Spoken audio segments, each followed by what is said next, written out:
Dear students, आज की इस वीडियो पे हम आप सभी को कक्षा 12वीं के विषय अर्थशास्त्र का एक मॉडल क्वेश्चन पेपर लेकर आए हैं, जिसमें से आपके एग्जाम में 80 में से 60 नंबर के प्रश्न इसी मॉडल क्वेश्चन पेपर से देखने को मिलेंगे।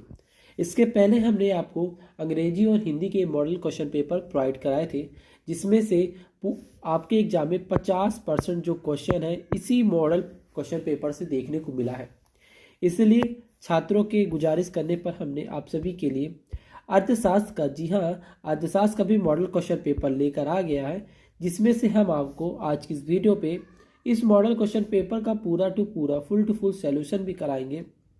यदि आप इस मॉडल क्वेश्चन पेपर की तैयारी पूरी कर लेते हैं, मतलब दिए गए प्रश्नों की तैयारी अच्छे तरीके से कर लेते हैं, तो आपको कल के एग्जाम में इसी क्वेश्चन पेपर से आपके 60 नंबर के प्रश्न बने बनाए देखने को मिलने वाले हैं।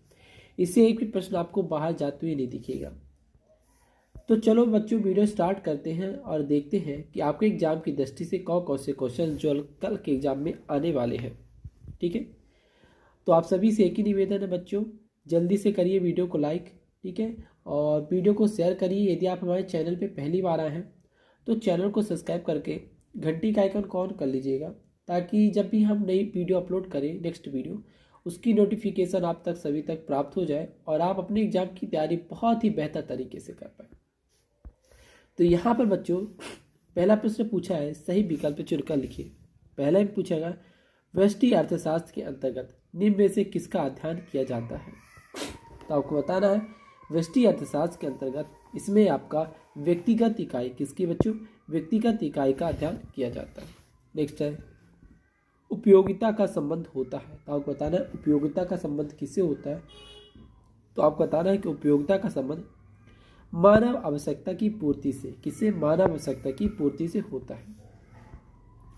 नेक्स्ट है, जब सीमांत उपयोगिता ऋणात्मक होती है तो कुल उपयोगिता होती है। तो आपको बताना है ये क्या होती है। तो इसका जो सही उत्तर होगा ऑप्शन नंबर बा, घटने लगती है। क्या बच्चों, घटने लगती है। ठीक है, नेक्स्ट है, स्थापना वस्तुएं है। तो आपको बताना है कि स्थापना वस्तुएं क्या कहलाती है। तो आपको बताना है इसका जो सही उत्तर होगा चाय और कॉफी, इसका सही उत्तर हो जाएगा। अगला चलते हैं, यहाँ पर प्रश्न पूछा गया है, परिवर्तनशील अनुपात का नियम संबंधित है। तो आपको बताना है कि परिवर्तनशील अनुपातों का नियम किससे संबंधित है। तो आप जो इसका सही उत्तर टिक करेंगे अल्पकाल, क्या बच्चों, अल्पकाल इसका सही उत्तर हो जाएगा। नेक्स्ट है, अल्पकालीन उत्पादन फलन की व्याख्या निम्नलिखित में से किस नियम द्वारा की जाती है। तो आप इसका जो सही उत्तर टिक करेंगे परिवर्तनशील अनुपातों का नियम, क्या करेंगे बच्चों, परिवर्तनशील अनुपातों का नियम, इसका सही उत्तर हो जाएगा। आप सभी को मैं जितने क्वेश्चंस कराते चला उन्हें आप अपने कॉपी पे नोट डाउन जरूर करते चलेंगे। फिर इसके बाद आता है आपका रिक्त स्थानों की पूर्ति करिए।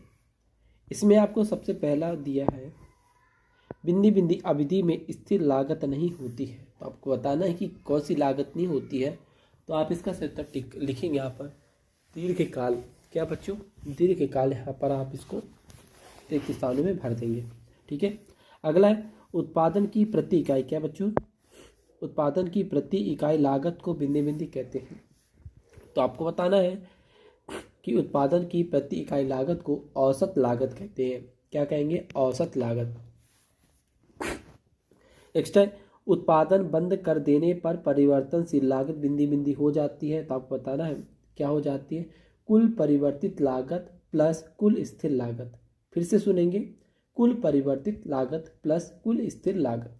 नेक्स्ट है, पूर्ण प्रतियोगिता की दशा में क्रेताओं और विक्रेताओं की संख्या होती है। तो आपको बताना है कि पूर्ण प्रतियोगिताओं की संख्या दशा में क्रेता और विक्रेताओं की संख्या क्या होती है, एक बड़ी संख्या होती है। क्या होती है बच्चों, एक बड़ी संख्या होती है। नेक्स्ट है बच्चों, कम कीमत पर पूर्ति स्टॉक में बिंदी बिंदी होती है। तो आपको बताना है कि यहाँ पास कि कम कीमत पर पूर्ति स्टॉक में वृद्धि होती है। क्या होती है बच्चों, वृद्धि होती है। ठीक है ना, हम आपको बोलते चल रहे हैं, आप उसे अपने कॉपी में लिखते चलेंगे। नेक्स्ट है, कृषि वस्तुओं के लिए कीमत निम्नतम सीमा को बिंदी बिंदी कहा जाता है। तो आप लिखोगे इसका सही उत्तर निम्नतम समर्थ मूल्य। क्या लिखेंगे बच्चों, न्यूनतम समर्थन मूल्य। ठीक है, अगला चलते हैं। मजदूरी तथा श्रम की आपूर्ति के बीच बिंदी बिंदी संबंध होता है। तो आपको बताना है कि मजदूरी तथा श्रम के बीच जो संबंध होता है वह सीधा संबंध होता है। क्या होता है बच्चों? सीधा संबंध होता है। ठीक है, इसके बाद बच्चों यहाँ पर आपको सही जोड़ी देखने को मिलेगी। ठीक है ना, तो यह जो सही जोड़ी है मेरी तरफ से आप सभी के लिए एक तरह से होमवर्क है। मैं देखना चाहता हूँ कितने बच्चे अपने एग्ज़ाम की तैयारी को लेकर बहुत ही ज़्यादा सीरियस हैं और अपने एग्ज़ाम को कर रहे हैं। बट मैं इसमें आपको 2-3 सही जोड़ी करा दूंगा, बट इसमें से कुछ सही जोड़ी मैं आपके लिए होमवर्क के लिए रख रहा हूँ। यदि आपको इसका उत्तर पता हो तो ठीक, नहीं तो हम वीडियो के अंत में इसका उत्तर भी आप सभी को बता देंगे। तो यहाँ पर पहला ऑप्शन देखते हैं, सम्य कीमत। क्या बच्चों? सम्य कीमत। तो सम्य कीमत का आपको टिक करना है। आय तथा बेरोजगार। क्या बच्चों? आय तथा रोजगार का सिद्धांत। अगला चलते हैं, इसमें आपको द्वि अधिकार किसे कहते हैं? तो आपको बताना है कि द्वि अधिकार का संबंध आपके किससे होता है? सूक्ष्म से होता है। ठीक है ना, क्या होता है? सूक्ष्म से होता है। नेक्स्ट है, समष्टि अर्थशास्त्र का क्षेत्र है। तो आपको बताना है समष्टि अर्थशास्त्र का क्षेत्र क्या है? तो आप बताओगे व्यापक है। क्या बच्चों? व्यापक है। तो यहाँ पर देखो बच्चों, मैंने आपको 3 तो करा दिए। अब यह 3 तो आप सभी के लिए होमवर्क है। आप सभी को होमवर्क करना है और कमेंट में बताना है। ठीक है, चलो नेक्स्ट चलते हैं। यहाँ पर आपसे पूछा गया है एक शब्द एक वाक्य में उत्तर दीजिए। क्या पूछा गया? एक शब्द एक वाक्य में उत्तर दीजिए। इसमें से पहला प्रश्न पूछा गया है जीडीपी का अर्थ, मतलब जीडीपी का फुल फॉर्म क्या होता है? मैं आपको एक बार लिख के बता देता हूँ, कुछ बच्चे कंफ्यूज होंगे। जीडीपी का फुल फॉर्म क्या होता है? तो आपको उसका उत्तर लिखना है ग्रोस डोमेस्टिक प्रोडक्ट्स। क्या लिखना है बच्चों? ग्रोस डोमेस्टिक प्रोडक्ट्स, इसका उत्तर लिखना है। ठीक है, नेक्स्ट है, जीएनपी का पूर्ण रूप क्या है? आपको बताना है जीएनपी का पूर्ण रूप क्या है। तो आप इसका जो उत्तर लिखोगे स्टेट ग्रोस नेशनल प्रोडक्ट्स। क्या बच्चों? Gross national products. यहाँ पर लिखा है जीएनपी ना, तो आप लिखोगे G for gross, N for national, P for product. Next है, एसबीआई का पूर्ण रूप क्या है? तो आपको बताना है कि एसबीआई का पूर्ण रूप स्टेट बैंक ऑफ इंडिया। क्या होगा बच्चों? State bank of India. Next है, आरबीआई का पूर्ण नाम क्या है? तो आपको बताना है कि आरबीआई का, यहाँ पर ये जो एसबीआई और आरबीआई है प्रश्न है, यहाँ पर सभी बच्चों को आता होगा, फिर भी हम बता देते हैं। आरबीआई का पूरा नाम होगा रिजर्व बैंक ऑफ इंडिया। फिर से सुनेंगे, reserve bank of India. Next है, सीमांत उपयोग प्रवृत्ति क्या है? तो आपको बताना है सीमांत उपभोग प्रवृत्ति आय में परिवर्तन होने से उपभोग में होने वाले अंतर का अनुपात है। क्या लिखेंगे कि सीमांत उपभोग प्रवृत्ति आय में परिवर्तन होने से उपभोग होने वाले अंतर के अनुपात है। ठीक है, नेक्स्ट है, सीमांत प्रवृत्ति क्या है? तो आपको मैंने जो उत्तर बताया सीमांत प्रवृत्ति का है। ठीक है ना, यहाँ पर थोड़ा एक मिस्टेक हो गया, बट कोई दिक्कत नहीं। यहाँ पर बस इसका जो सही उत्तर होगा मैं आपको बता देता हूँ। इसका जो सही उत्तर होगा, बचत करने की सीमांत प्रवृत्ति कुल वृद्धि का अनुपात है।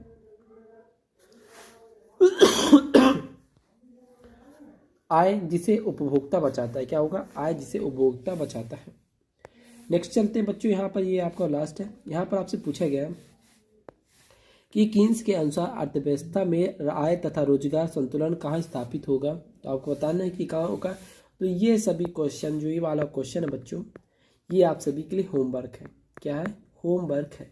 ठीक है, होमवर्क इसलिए दिया जा रहा है ताकि ये क्वेश्चन जो है ना मोस्ट इंपॉर्टेंट्स होते हैं। यदि आप इसे ढूंढ कर लिखेंगे ना तो आपको ज़्यादा देर तक याद रहेगा और आप अपने इसको एग्जाम में कर भी पाएंगे। ठीक है, नेक्स्ट बच्चों यहाँ पर प्रश्न है असत्य का चयन करना है। यहाँ पर आपसे पहला प्रश्न पूछा गया है, विकासशील राष्ट्रों के लिए घाटे का बजट सबसे उपयुक्त होता है। तो आपको बताना है कि होता है कि नहीं होता, सत्य है कि असत्य। तो आप लगाओगे इसका उत्तर सत्य। नेक्स्ट है, सरकारी बजट की अवधि 5 वर्ष होती है। तो आप लगाओगे असत्य, नहीं होती है। नेक्स्ट है, भारत का वित्तीय वर्ष 1 अप्रैल से 31 मार्च होता है। तो आप बताओगे जी हाँ, सत्य होता है। नेक्स्ट है, भुगतान से इसके अंतर्गत केवल 10 मंदें सम्मिलित होती हैं। तो आप इसका उत्तर टिक करोगे बच्चों, जी हाँ सत्य होती है। ठीक है, इसके बाद है चलते हैं लास्ट में, इसका जो 5वां नंबर है पूछेगा भुगतान संतुलन। क्या बच्चे पूछा गया कि भुगतान संतुलन हमेशा संतुलित रहता है, तो आपको बताना है कि भुगतान संतुलन हमेशा संतुलित रहता है, तो सत्य लगा दो। ठीक है, नेक्स्ट है व्यापार संतुलन के अंतर्गत केवल आदर्श मंदें शामिल होती हैं, तो आप बताओगे जी हाँ कि व्यापार संतुलन के अंतर्गत केवल आदर्श मंदें शामिल होती हैं, तो आप इसका उत्तर लिख दोगे क्या बच्चों, सत्य इसका उत्तर हो जाएगा।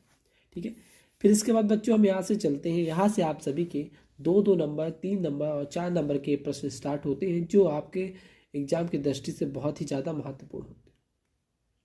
तो चलिए पहले क्वेश्चंस को समझेंगे सभी विद्यार्थी। ठीक है ना, इसका जो आंसर शीट है आपको और क्वेश्चन पेपर आपको इसको PDF के रूप में हमारे टेलीग्राम चैनल में मिल जाएगा।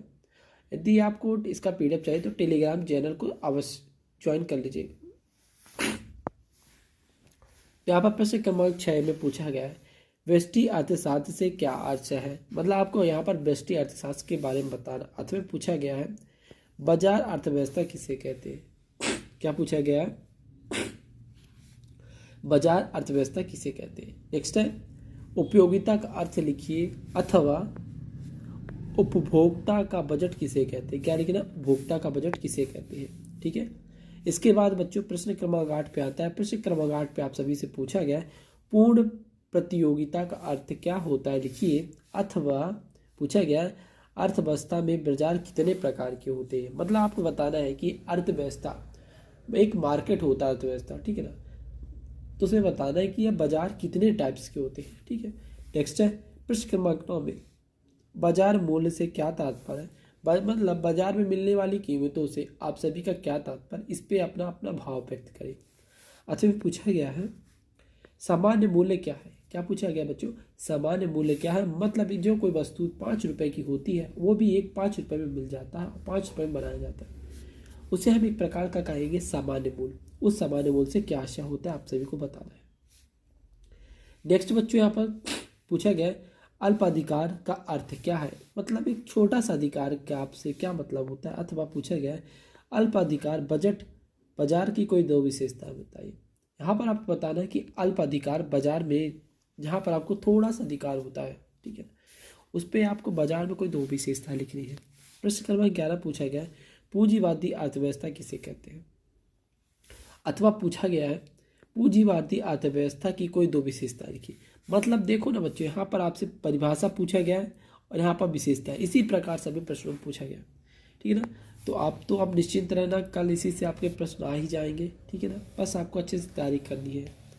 नेक्स्ट है प्रश्न क्रमांक 12 राष्ट्रीय आय का अर्थ लिखिए, अथवा पूछा गया है टिकाऊ उपभोक्ता वस्तुएं किसे कहते हैं, क्या पूछा गया है टिकाऊ उपभोक्ता वस्तुएं किसे कहते हैं। ठीक है, इसके बाद चलते हैं प्रश्न क्रमांक 13 पर मुद्रा का अर्थ लिखिए। क्या करना है बच्चों, यहाँ पर आप सभी को मुद्रा का अर्थ लिखना है कि मुद्रा से का क्या मतलब होता है। अथवा पूछा गया है कि बैंक किसे कहते हैं, तो आई थिंक ये जो वाला प्रश्न है कि बैंक किसे कहते हैं, ये बच्चे अधिकांश स्वयं से कर सकते हैं, क्योंकि आप सभी जानते हैं कि बैंक एक ऐसी संस्था कहेंगे या जगह कहेंगे जहाँ पर पैसों को सुरक्षित रखा जाता है या कीमती वस्तुओं को सुरक्षित रखा जाता है या पैसों का लेन देन किया जाता है।